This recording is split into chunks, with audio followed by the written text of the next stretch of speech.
mentioned that there was some shit going on. Everybody's really clear about that, right? I don't need to explain that to anyone. Well, how about I just tell you the title of this? I think that'll be a good way to do it. See, it kind of goes on and on. It's almost a rant, but, you know, I love the way poetry is happening these days. You can kind of rant and call it poetry. I like that. And I'm kind of from like the Charles Bukowski, you know, get drunk and just say some shit, school of poetry. So, I know I said that on near pen canvas, but that's all right. All right, so this is called War on Women, My Ass. Is everybody clear now what the shit is? Okay, good. You've got to ask yourself, what the fuck is going on? They call it a war on women, but last time I checked, we weren't having sex alone. We're not making babies alone. We're not sucking our own cock. We've been up to a thing or two with men. We've been in cahoots. In fact, we like to claim them, own them, get a ring around their finger and stand our ground so that no other woman can have even a piece, not a little tiny sliver, not a taste, not even if she is one starving sister of our pie. But that's a rant for another time.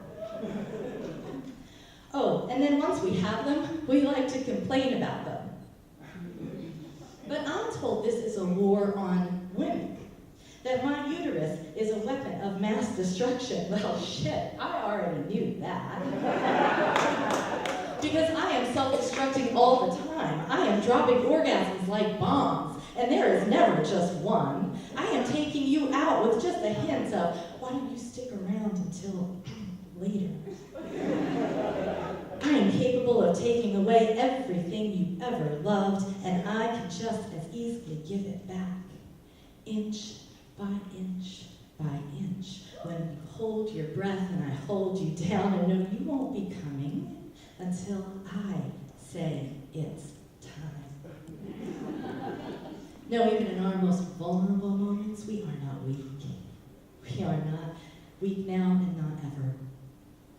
But I keep reading it all over the news, all over my Facebook. And this long-faced man with the sweater vest and the pained expression on his face, he's the one with his finger on the button. You've got to be fucking kidding me. A war on women. Launched by who? Men? That's too easy. That's the red herring. That's the one they dangle out so you'll go running the wrong way. You do know the men in your life, right? Not the assholes whose faces you can't make out when you're mad. I mean the men. I mean our lovers, husbands, fathers, brothers, sons, and friends. The ones we fuck in the middle of the night as if our lives depend on it. The ones who stand with us when we bury our parents, when we wonder how we're going to pay the mortgage, when we need to know why that guy last week dumped us, when we need someone to tell us to shut the fuck up when we can't do it on our own. You know, the men. The ones we love to hate, the ones we love to love, the ones we need to wrestle with to stay sane. As crazy as they are, as much as they don't listen and do the dishes and tell the truth about, when they want to fuck your best friend, this isn't their war, and it's not ours either. No, this war on women is no different than all those other wars. The war on drugs, the war on terror, those wars that are never about what they say they're about. Yes. Something rotten is always, always hiding under those battle cries. Or in this case, hiding on the tip of a little magic wand they want to put up inside us to have a look around. I mean, really, what are we hiding up there? It must be something good. We don't even want to go to the moon anymore or to Mars. We'd rather crawl inside the wombs we came from and pitch our nation's flag.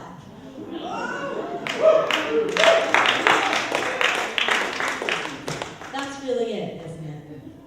This isn't a war on women. This is a sad war of a scared nation. A nation that has lost its way, and so it's turning on the mommies. The way a child does in throwing a tantrum. I hate you, I hate you, I hate you. Secretly hoping we'll kiss the boo-boo and make it better and wipe it all away. The mistakes, the embarrassment, the pain, and wrap you up in the safety of our arms, drown you in the warmth of our kisses, love you unconditionally the way a good mommy should? Well, I'll tell you what a good mommy does. A good mommy isn't so easily fooled by the ridiculous rantings of children. A good mommy is wise to the nonsense, hip to all the bullshit, and not confused by the lies. A good mommy just says, child, don't be foolish. You get yourself back out there, and you say you're sorry. You clean up your toys, you play nice with the other children, no name-calling or fighting, and come in here for supper when I call you, or I'm going to spank your behind. You hear that, little Ricky? Little Rush? Yeah. I've heard enough out of you for one day.